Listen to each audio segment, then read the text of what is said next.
Hello campers, back again in Blunty's lair.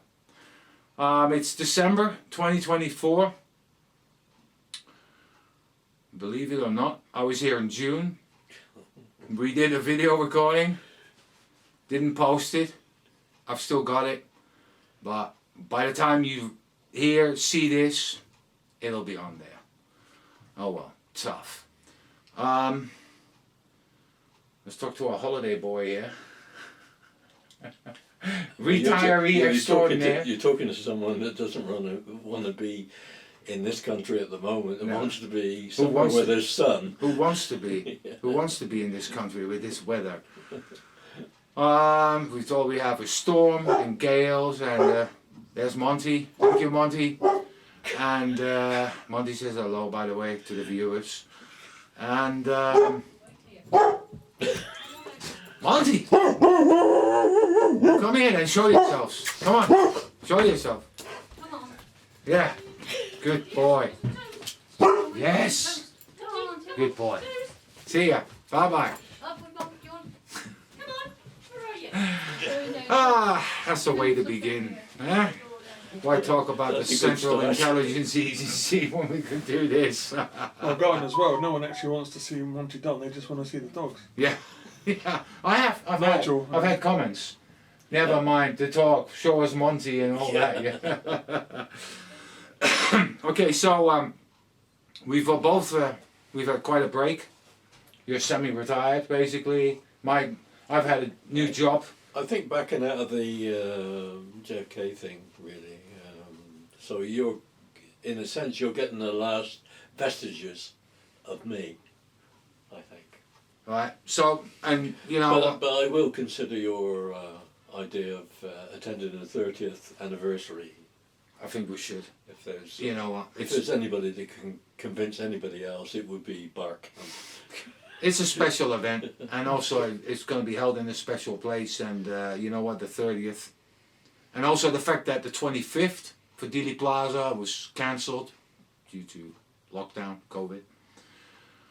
And that was 2020.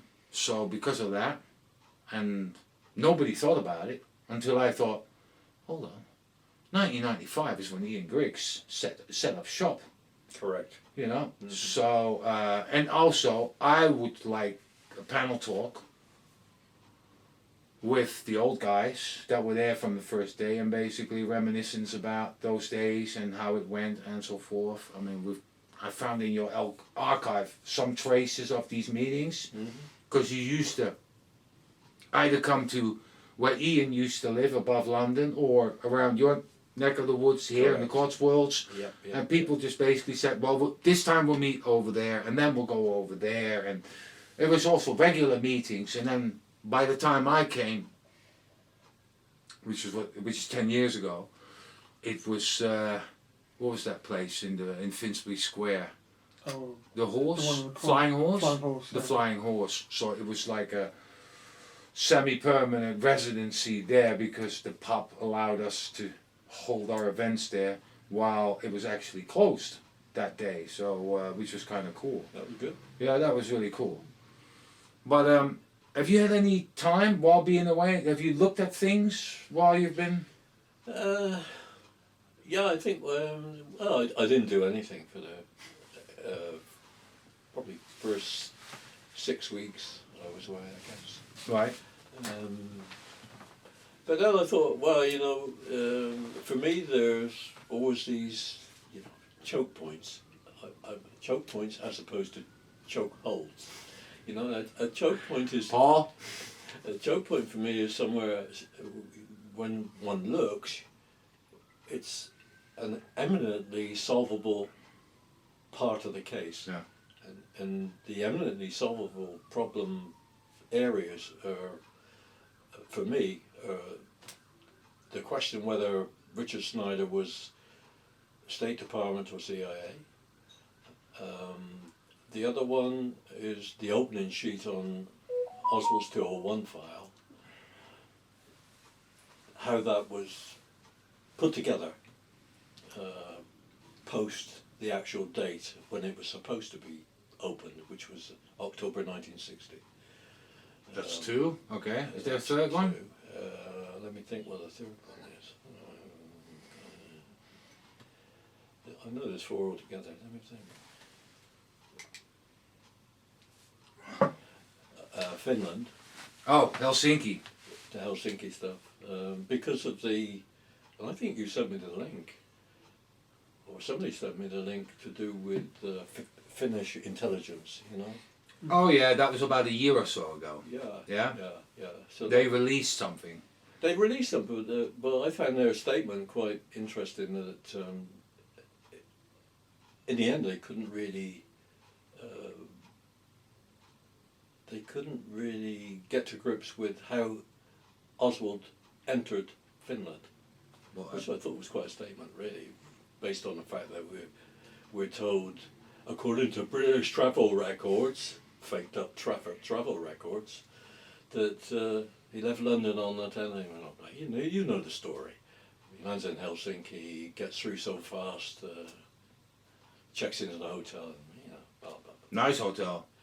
Yeah, too good. Well, Ian Griggs, of course, did great research on that. I think. Okay. Yeah.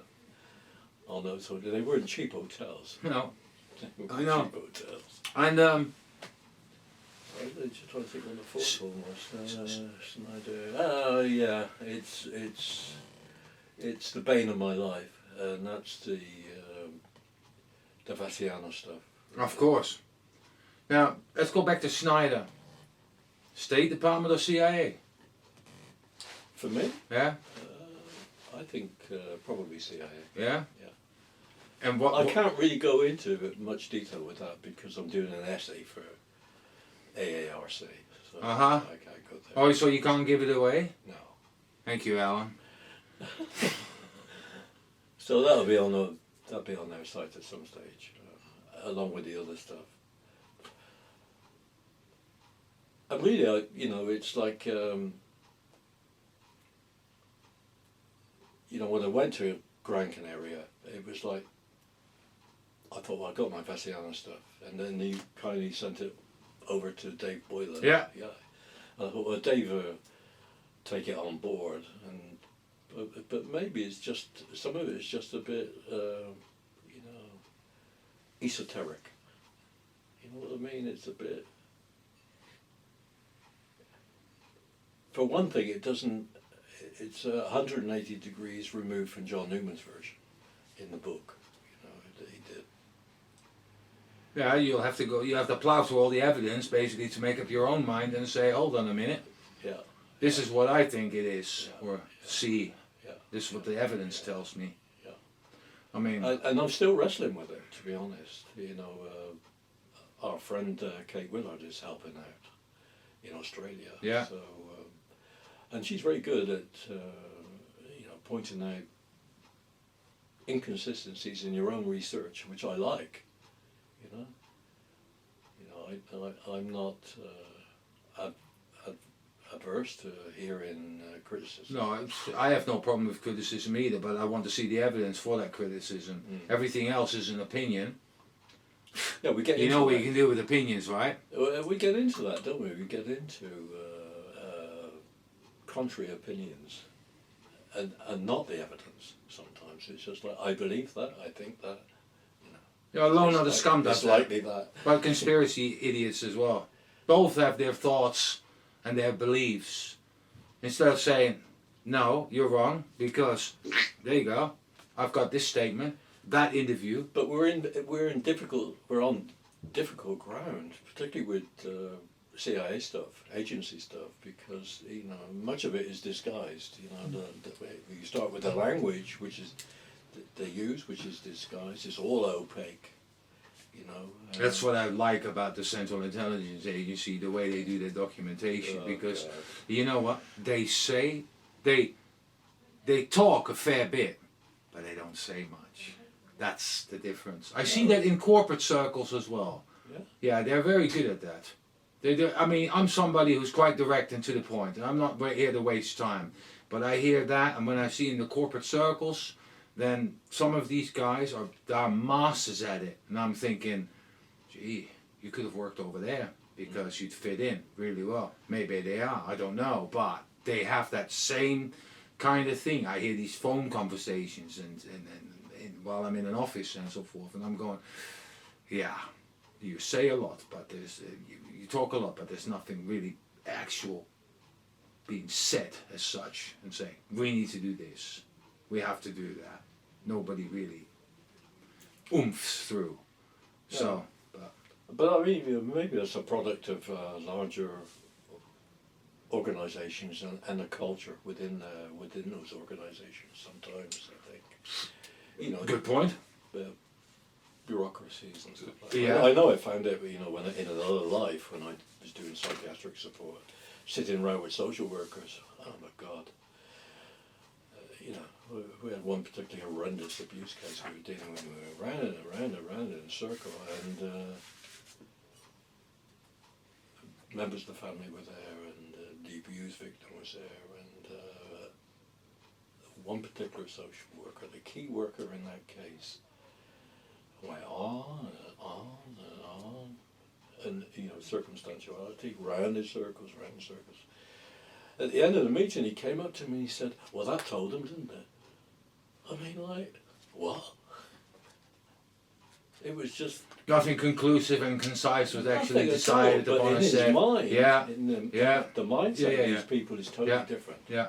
That's what you're looking at. Yeah, I mean, if I look at Ukraine, you've got a similar thing like that. Also, slow escalations. You know, America, Biden giving them permission to fire deeper into Russia, then the Russians releasing an intercontinental ballistic missile. You know, just up in the game. You know, one does a little bit more than the other, and just trying to, and this is how it goes. Just one step above the other from each side. Tragic, though. Well, it's just the way it is. But you find that back into the documentation as well. There aren't really real decisions. See, this is what I love about the difference between the FBI documents and the CIA documents. Big difference. Huge difference. Because then you got Big Daddy Hoover there, and he basically says, find this out, look into this, blah, blah, blah, gives direct orders, strikes things through. Really that personal stamp or rubber stamp of disapproval as such, and basically doing things like that. Whereas at the Central Intelligence Agency, that's non-existent. And the whole lingo, feds are bureaucrats, yeah, and write everything down up to the minute. And that's why, and this is also for me the reason why those documents were hidden from plain view for such a long time. Because the evidence is right there. They specifically state at what time such and such a person came in, or such a notification was had about about the killing, or and so forth. And they don't talk about like, well, it was roughly about 10 past. No, it was 18 minutes past. Something like that. They're very precise with that. And it's because of that. That's why they hid it.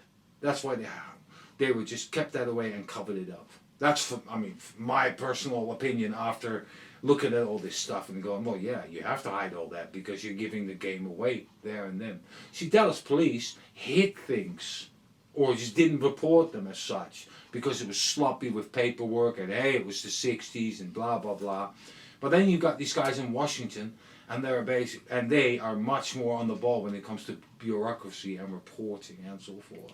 Yeah, but the other side of that, of course, is they suppressed a lot of information. Yeah. Good information. Yeah. Witness statements. Yeah. Which didn't fit. Yeah. With the. Because it is so detailed. It tells you the story. And you go, hold on a minute, that's not tagging along with what we've got for the official story. Oh, hold on. That doesn't gel with the official story. Yeah. And there was a lot that didn't gel with the official story. Yeah, we know that. Yeah. So, my question is this: you're away, you're on the beach, the sun, all that, great, on the terrace. Did your viewpoint change? You know, I mean, when you are going through documentation or you're focused on a subject and you study it, and you won't take any distance of it, and then all of a sudden you walk away from it, yeah, Yeah, I and then think you come back, I think it's very true that it does freshen up your approach yeah, to things. I think, you know, you can look at, you can, the second time round when you're looking at something, you can think, oh, wait a minute, you know, you can, standing back almost is, in a new situation where you're like away from it, I think it does help. You know, you can almost be too close. I have that myself. I mean, when you, while I was scanning your archive and I was reading all these documents over and over and over again, and you're just building this picture, but sometimes you just forget the tiny little bits that are right in front of you, and then you go walk away from it and you go back and go, oh, why didn't I see that? It was right in front of me. You know, I mean, Sometimes in all the documentary evidence we get, you're right to focus on that because it can be just like one or two things. It can be just a sentence. the context. The context, and it's just, it slips through. Yeah. But you have to identify it. You have to find it. Really, it's for people coming late to the scene. You know, there's no my pet goat version of the Kennedy assassination. You know, and we get unfairly treated. We get labelled, smeared as conspiracy theorists, and all that blah. I mean, a pejorative term, and I think that's very sad. But then we're in a generation now where like everything has to be. Hemming used to say 10 seconds or less, you know, because, you know, I say 140 characters. Yeah. That's what I say because of the Twitterati. So the concentration levels are not that good. I know. Yeah, you have to do it like it has to be in a snack size, and do not say like, oh, I've got 20 pages here. Oh no. So that's something we have to deal with, really. I don't know how you can truncate a lot of that. I mean, I do it myself when I write something. I tend years and years and years at the National Archives. You just like you learn to focus and just get things down, you know. And I never knew I did it, but you know, I do speed read. So when I come, initially I didn't do that, but eventually when you get into so many documents, you can go very quickly through pages and pages Yeah, I and know. pages. I know. Yeah, you just skip the first 2 or 3 lines anyway because that's the introductory stuff. That's really, you know, you're just there, And that makes a difference. With I think. FBI documents, it's kind of cool because most of the names of interest are always in capitals. So you just skip that first bit and go, right, there's the name. All right, what does it say? And you have to because your vast collection that you had that I digitized, and I wanted to Well, like just imagine the amount of look at material that was culled from. You know, you just add on. How many documents did I look at? God knows. yeah. How do you cull? How do you do that? Yeah, I mean, you just see things, you know, strike a chord, I think. You know, a light bulb goes off, I suppose, to think, well, you know, this is interesting. Or a lot of the stuff when I actually looked at it, I didn't think it material for me. I thought, well, for Others. yeah.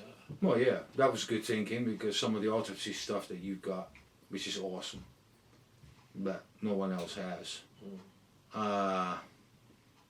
And that by itself was already for me like it was amazing to see that there are bits, but just overall because that's what I liked about your collection was that, and I still come across things where it's basically like only the riff sheet is available or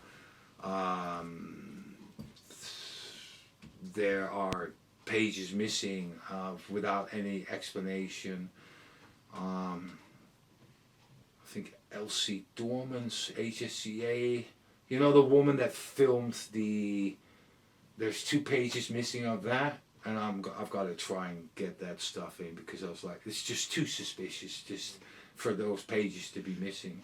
But yeah, this is going to be my mission now for the next year. I'm going to try and find all the not online materials and just in the background and order these things from It's a NARA. big subject, you know, when if you're seriously thinking about going to the archives, and your friend is thinking, or he has been to the archives, Yeah. he's thinking, it's such a massive collection, such a massive collection. Yeah, but you know what? I'm trying. Intimidating for most people. Yeah, I'm trying to basically do pre-homework before I start, and that's why I'm going to start doing it online first before I succumb to the tyranny of the National Archives and their policies on how you can obtain stuff and so forth.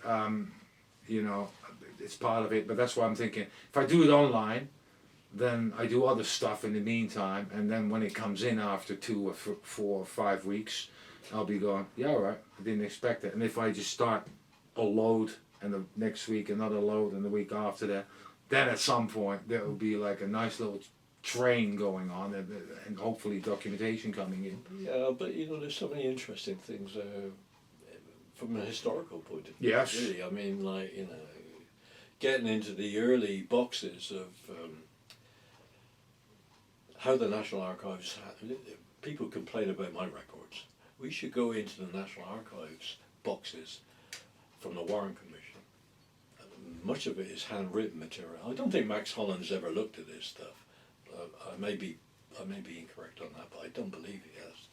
But that's really interesting stuff. It's all handwritten pages, handwritten notes by Marion Johnson, you know, the archivist and stuff like that. And it's stuffed into the boxes. It looks like somebody's got a bundle of stuff and just gone like that. And there's no guide, there's no... Of course not. No ref, there's nothing, absolutely nothing. That's part of the thing. I would imagine, from someone that's trying to do a serious history of the case and the investigation, especially if a focal point would be the Warren Commission, that's really where one should be looking. Well, I looked at that stuff, and boy, you need a mask for some of that stuff, because the old paper. It does. Yeah? That, Really? I never felt that really, but with that set of files I did. How many boxes are we talking about? I believe it's 16. 16 grade file boxes. What's keeping you? 16 boxes? Against nothing. Yeah. It's nothing. Yeah? How many boxes are there from the feds? 400? Thousands of boxes. Thousands of boxes. Yeah. 16 boxes. And then we're not even talking about the Rankin Papers and stuff. That's separate, right? Yeah, I'm trying to remember how many boxes were there for the Rankin Papers. I mean, for someone like yourself, I think those are essential, because they were screened. You know, the review board looked at them, and then they were screened by CIA, and they're probably screened by FBI as well. So there's sure to be withdrawn material, quite a bit of withdrawn material in the Rankin Papers, I would imagine. I mean, it's hard to say because you can't. Yeah, I don't know. There's no riffs. Right, of course. Gary Muir got a lot of it. I know that he got a lot of it, but you got some of it as well, right? Mm-hmm. But you don't have it I anymore. mean, there's marvelous stuff there because you get all the drafts that were sent to. Yeah, I've got some of those. You know, what's the name of the guy? The rifle, the single bullet man. Oh, The single bullet. Arlen Specter. Arlen Specter. Specter's stuff is in there, so that's always worth it. I mean, you can see the sort of major effort that he was trying to make To create that. to create it. The single It goes- bullet fantasy. It goes on for pages, and he writes this, and he crosses it out, and he writes this, and he crosses it out. I mean, there's no need to do that if it was a valid theory. If it was valid, you would have to go through pages of... Oh, I think those guys struggled just to put a believable story That's together. right. I mean, they only had a year Yeah. in between. No, less than a year. They had 10 months to put the whole thing together, from the second he was shot to the delivery of the Warren report, late September '64. So that's 10 months. So, yeah, I mean, I think those were great, but you won't find, of course, you will not find the interfiles in the Rankin Papers. You only find the interfiles online. What is interfiles? Interfiles of Agency files. yeah. No, we're talking about interfiles go the National Archives interfiles. It's where they where stuff is declassified and they put it back. All right. Right, in the files. Yeah. Well, of course, they're years and years behind. So hard copies are never going to find their way back. But you should find them online. These things should be released. The Rankin Papers screened, whatever was screened out of the Rankin Papers should be available. Now, I don't know, I would think that would come under a NARA subheading, but I have no idea what it is. You know, maybe that's something for Andrew Eiler. to work out with the National Archives. You know, where where's the withdrawn stuff from the Rankin Papers? Be in their office somewhere. And you know, but I think it's probably going to be a lot of stuff falling through the cracks. Even if we get the releases of quote unquote everything, it's not going to be everything. No, we know that. It's not going to be. You know, you've pointed that out already on numerous occasions during our previous talks of stuff that has disappeared. Yeah. John McNaughton's name keeps popping up in my head. Yeah, definitely stuff.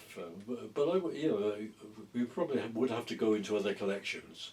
I mean, where are McNaughton's papers? I would like to see those for sure, because he was a very quick guy into the records.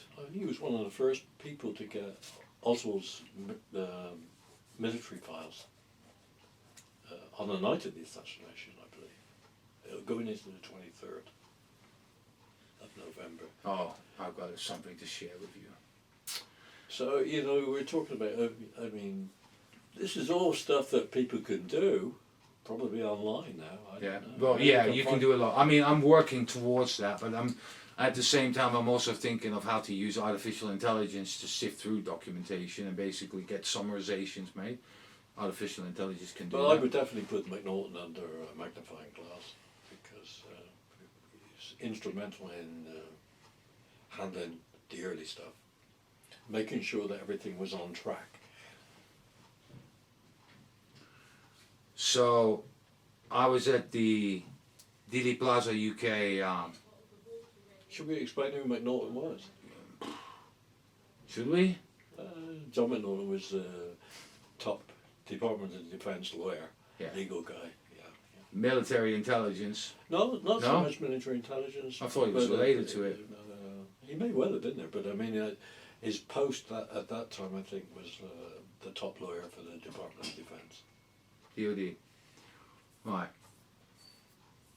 And we have a few documents in your collection. Not much, but some of it's intriguing, isn't it? I know. I read. I looked him up after you and I spoke to him about a previous occasion. Yeah. And I was like, I'm going to check this guy out a little bit, and then I just went, yeah, I had DOD files, but I thought it was very similar to what military intelligence was doing in the background when it comes to Oswald, Heidel, Russia, this, that, and the all that stuff that basically. I think he's managing. He's managing. He's managing things. That's the period. In a sense, I think it is always early on. It was a focus, and really now it should still be the focus. How that material in the first days, post the assassination, was handled. Or not handled, or Well, documentation disappeared. let me give you something. Witnesses disappeared. Yeah, let me give you something cute. I'm still writing. I'm writing about it, and I haven't done it. I don't know when it's going to be done. Don't hold me to it. It's going to be part of the book. But in October, was it October when we had the Dealey Plaza UK conference in Canterbury? Yeah, it was early October. Right. So, and there were so many books for sale there. I mean, it was like somebody robbed a library and basically went, here you go, there were tons of books. But hey, everybody was like in hog heaven. And I mean, everybody walked out with a pile like that. And I'm just, you know, it was during one of the talks, and I was like, oh, you know what, I'm going to look at the books instead while they're talking. I just can't be bothered sitting anymore. That's one of the disadvantages of these seminars. You have to sit down and listen all that time, and it's like at some point you just got to stretch your legs. So I get up and I go past this whole set of tables, and there's books lying down there. And there's a book that is thin, like about that thick, but it's also, it almost looked like the size of how CDs used to be sold. Back in the day, they had like these long vertical cardboard boxes, and then the CD was basically in there, and that's just how you went through your system at the record store to pick them out. Well, the book was in a similar format like that. And what it was is that it was a book that was a transcript of all NBC reports that weekend, either from Dallas, either from New York, or from Washington. So you got Tom Petit at 4:03 p.m., blah, blah, blah, saying the following. So everything is clocked. And I'm a sucker for clocking evidence. So I start looking at it, and there's one thing, and I'm about 30 pages in, and there's a thing being said, and I'm going, what? You know, you've got that, what moment? And what it was that it said that the Dallas police had said that the nitrate test on Lee Oswald was positive on the cheek. Now, I was like, what? So, for my book, I looked into this. And the reason I looked into this, because you had a couple of files from the feds, where the feds were bitching about the fact that the DPD were too slow getting this thing analyzed and tested and so forth, and getting the results back. Now, we know that through my investigation that around 9 o'clock in the evening, Oswald was fingerprinted, palm printed, and also done a nitrate test. Now, I can go into real specifics about that, but I'm not going to. Read the book. But the bottom line is that that's when the nitrate test was taken. It was the very first time for the person who did that, applied that nitrate test, to apply it on the cheek. And it was on orders of Will Fritz, and he'd never done that before. So they did that, and Oswald of course said, you're trying to determine whether I fire a weapon, blah blah blah, you're wasting your time, etc. etc. What, according to MDC, is happening is that they are basically stating that the nitrate test on the cheek is positive. They say this before the nitrate test is actually done. The nitrate test is actually done by the Dallas police taking the nitrate casts to Parkland Hospital to have them checked out. So they don't get the results back until late afternoon.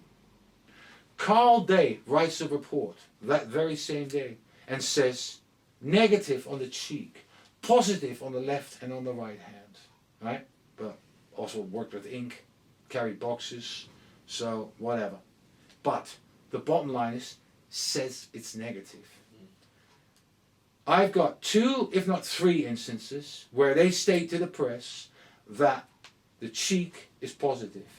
And then, I'll give you a hammer on top of that, Henry Wade has the gall to say, after Oswald's been killed, to say again, and this is 24 hours after the report has already come back, oh, must have forgotten it.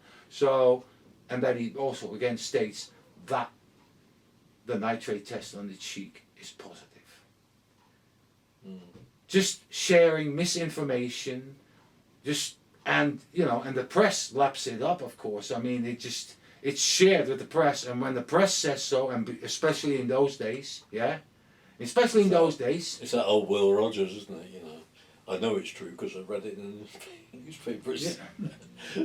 But no, man, that's it's why shocking. Most people, you know, they pick it up. You know, I mean- the average citizen picks up a newspaper and believes Yeah, what he reads. And you know what? And you can have a go at NBC for that, but NBC only is like the messenger and just basically, you know, they've been told. But I'm sure Of course, they could have double checked their sources and so forth. I'm sure they were permeated with assets Media assets. that made sure the story was Yeah, yeah. Well, I mean, manipulated. that by itself, I just thought was shocking to read. I mean, it wasn't just one mistake. It's 3 to 4. And then also, especially like when Day already has the report signed, and it's on the first page of a 10-page report. But that's the early stuff where, you know, in some cases they're struggling to get the story straight. The story they want out to the public straight, you know. That's Yeah, well, the thing. you know what? From the evidence that I've got, there's no connect between Heidel and Oswald and the order of the rifle until Saturday morning. Yeah, we know that because the feds didn't find it until 7:30 in the morning. You know, and it takes a few hours for the cops actually to start finding out, because Oswald's been interrogated 4 times, and at the end of the 5th time, they ask him about Heidel. The 5th interrogation. There's no Heidel ID on the Friday. There's no evidence of a Heidel ID whatsoever. If there was, they would have interrogated him about it. It's always after the fact. They always keep coming back. And then they allegedly arraign him for the murder of the president because of... So hold on. No fingerprints. No palm print, because we know that Day was full of it. Didn't want to admit it in court. And Vincent Drain said, no way, Jose, there was anything on it. Then we've got, what's his name from the FBI, taking the whole rifle apart, photographing it. That'd be interesting. The photos of the rifle taken by the FBI, they're nowhere to be found, I think. Well, they might be in the bulkies somewhere. Now, or they may have been withdrawn. Yeah, but that would be telling, because if there had been a palm print underneath the barrel, it would have shown in the It photographs. should be in the file. Yeah. Should But be. there's nothing. Sebastian Latona couldn't find anything. But 5 days later, oh yeah, oh, it's right there. Oh.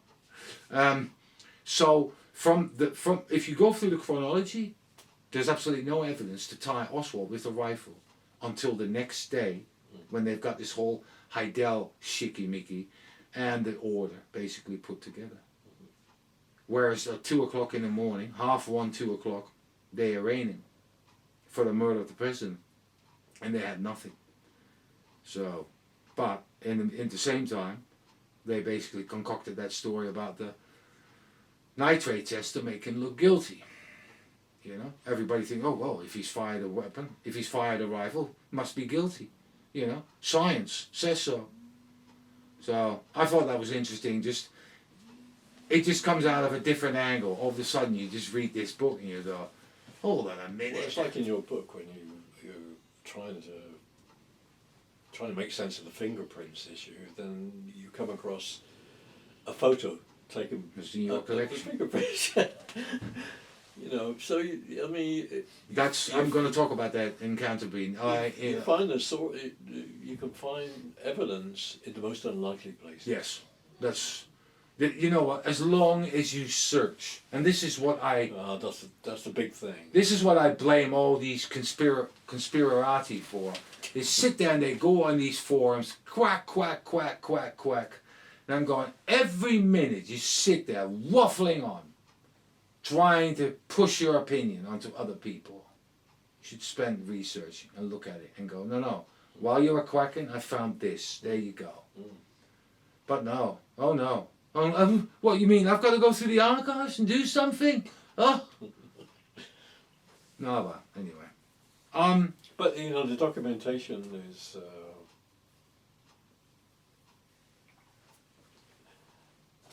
the stuff that's supposed to be released. I mean, I think I'm not. I mean, I've probably not looked enough, but I mean, I've looked, and you can find your way if you type in a key name. Obviously, with the National Archives, Yeah. they do the search, computer search of the release documents. And, you know, it's important documentation which I can't find so far. I mean, for me, you know, the big interest is Bruce Soley at the Office of Security Research Staff. One testimony has been released, but the second one is that I definitely can't find that. Is that HSCA testimony? Yeah, HSCA security classified testimony. It's in a different category. It should be 9 boxes, but when I last looked, it was only 7. So, you know, so 2 fell off a truck. so there's obviously more to come within the security classified testimony. We don't have that. The Solely stuff, the second testimony, anything that guy says is of interest. And then there's before he testified, he did a pre-interview. We don't have that either.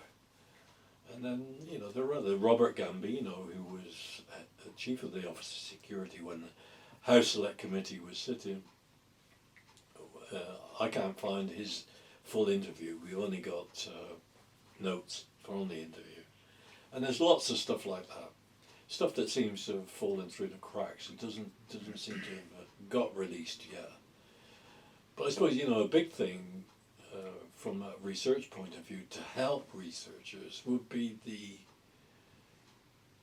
Assassination Records Review Board Lotus Notes. Lotus. Yeah. I think I must have, God knows how many times I copied in case I lost it. You know, but you know that's a necessary thing to get released, because within that you get the individual staffers of the review board. You've got their email database, all the emails they sent and received. Now I checked this with Rex Bradford, and Rex, I think at the time, said he thought it had been released, but with colossal redactions.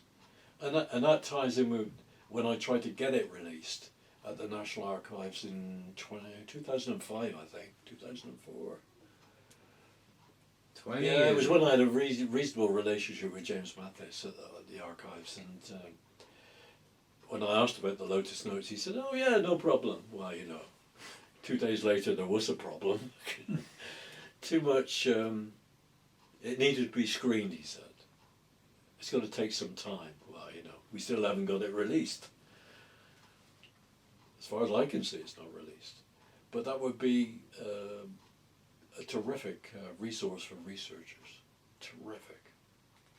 Yeah, there's still the debate of whether ARB did enough or did too much, actually, because I think when I look at, say, Doug Horn, for instance, he did more than just his job, because he went deep into it and wanted to interview all these people. Whereas I think the mandate, if I'm not mistaken, was to see whether the records that were being held back could be released as such. Except I think individuals, they would argue that individuals needed to be so. But yeah, I mean, I mean, I always say that they were a major resource for me when I was at National Archives. You know, their finding aids enabled me very early on to request stuff, which wasn't available. You had to ask for it, and it was like, you know, ask for the Army, the PENCOM files, Pentagon Communication files, and then the Army Intelligence files, AXI files. What's AXI? Assistant Chief of Staff for Intelligence. So it's just a group, Yeah. a group of files. Yeah. And so the review board is a great enabler. You know, you've got all these finding aids within their holdings, and they give you signposts about where to look, what to request. And really, it's no.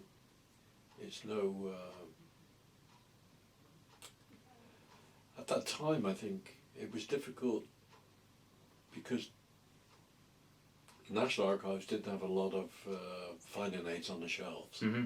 You know, they had some, Yeah. but the review board holdings were way more complete.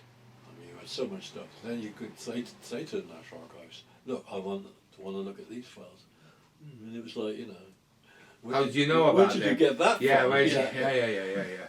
So you know, very, very useful. It was certainly my introduction to the FBI bulkies, which you must look at when you I get am. there. I have all these. Oh, my It's God. it's going to be my go-to place to go to. God. And certainly if there are any interfiles there, additional interfaces, when I last looked, there should be. And I think you'll be pleasantly surprised at what you're going to find. Since we're talking about where to go to, what to look for. Now I know it's been 6 years since you've been, but I think a lot of people are daunted by doing this. But what if they finally got the courage to do so and go to the archives? What would you suggest? Well, like what I just suggested, really. You get the finding aids from the review board. But where do you get the finding aids? Because we've discussed this before as well, that the HSCA finding aids, for instance, this is about a year or so ago that we discussed this, and they went, yeah, and they're all redacted and so forth. So the finding aids... No, the review board, if you go to Ron Harron's files, the Right. R.D. Harron's Yeah. files, are fairly complete. Because he requested everything, anything and everything. And he did a good job. You know, he came over, he's a bureaucrat and a lawyer from the Department of Justice. He was seconded over to work for the review board, and I think he did a good job. I mean, you could argue he did a bad job because when they started to run out of time, the review board, he was the guy that seemed to come up with the NBR, no believe relevant stuff. And I think to shift stuff, they just had so much stuff to go through. It wasn't out. But when you think back, what they did by labelling things NBR and pushing the release date, I mean, he actually allowed for the fact that these things, although they were labelled no belief relevance, they could still be released. And I think that was it. That was good. That's good. And of course, this is what is causing probably some of the problems when people say, "Oh, what's in the documents? They're hiding this, they're hiding that." Well, Have you ever read a document? I mean, I think I've said that. I think I've said that before. You know, the 1997 CIA telephone book with all the people's names in and stuff like that. You understand they want to keep that back. And what relevance is that to the Yeah, case? it doesn't have You see? yeah. So you're going to find things like that. But I think there's also stuff that was labelled no belief relevance. I mean, what I can't think of his name. Oh, it could have been Bob Sverrick.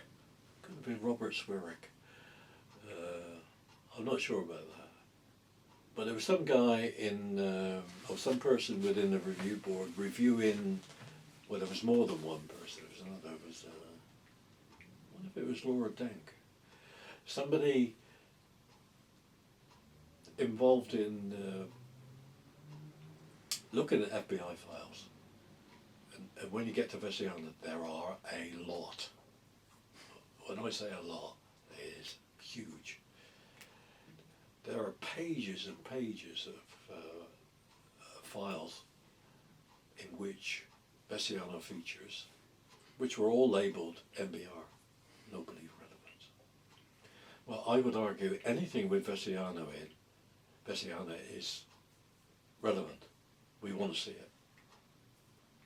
And we're talking about quite early records, and we're talking about the later records in late 1970s. Late 1970s, a whole load of stuff. And there's stuff he's in 65 files, various 65 files, which are espionage files. We want to see that stuff. You know. Is some of this stuff to do with aid? You know, when he went to Bolivia, you know, and worked in the Bolivian Central Bank as part of the AID program. You know, I mean, I mean, right there, in a nutshell, is Veciana. You know, a world-class terrorist goes through an FBI screening, FBI investigation, a background investigation, and sails through. It goes off as part of aid. You have to do this when you apply to an AID. You have to go through a full investigation with the FBI. Why, do you think you can find the FBI background investigation of Veciana? No. Nothing. Zip. Yeah. So just in his files, a huge amount of material is missing. But And luckily, well, or unluckily, I'm not sure, because I don't see much of Veciano's files being released yet. You know, maybe they'll come. what you're pointing out is a similar thing that I've got. Well, you and I are both in a luxurious position that when you get a certain amount of documentation, you almost start to look at something and go, but that bit is what I'm missing. Where can I find that? That's true, yeah. You know, I've got that with the FBI and the Texas School Book Depository after Oswald's first interrogation. Because Oswald says, I saw Roy Truly with the guy standing there and there were 2 rifles there. And from that bit that he says during that first interrogation, Nat Pinkston is inside the TSBD and basically starts asking Roy Truly about this. But who gave him the order? Because, of course, Hosty and Bookout call back to local headquarters and go, yo, we spoke to Oswald, this, that, and the other. Well, I think he did it, but he says such and such, and he said this, and he said that. Right, okay, I'll talk to somebody else on site to find out about this and question Roy Truly, the supervisor, about this. And of course, there's got to be an order for doing so. And that's what I can't find. That's missing. But I'm going, you're in such a luxurious position that you've got a certain amount of documentation and you know how to put it together in a timeline. There you go. Yeah, but you know they called back because it would have been standard procedure. There was no fax, there's no internet, there's only a phone or a letter, snail mail. So handwritten reports get typed later and so forth. You go, okay, so they must have called, and then somebody from the office must have called towards the Texas School Book Depository and said, yo, I can understand that people just called, but there must have always been a report afterwards saying, hey, I instructed such and such to do this while he was over there, especially with the FBI, yeah. You know, and the nice thing about a lot of the FBI stuff, of course, is date stamped on the back of documents. You see date stamps. The desks it went to, the individuals it went to, and the time and date. You know? Yeah. So it's pretty amazing stuff, right? All right, let's have a little break. We'll have another chat later on. See you later.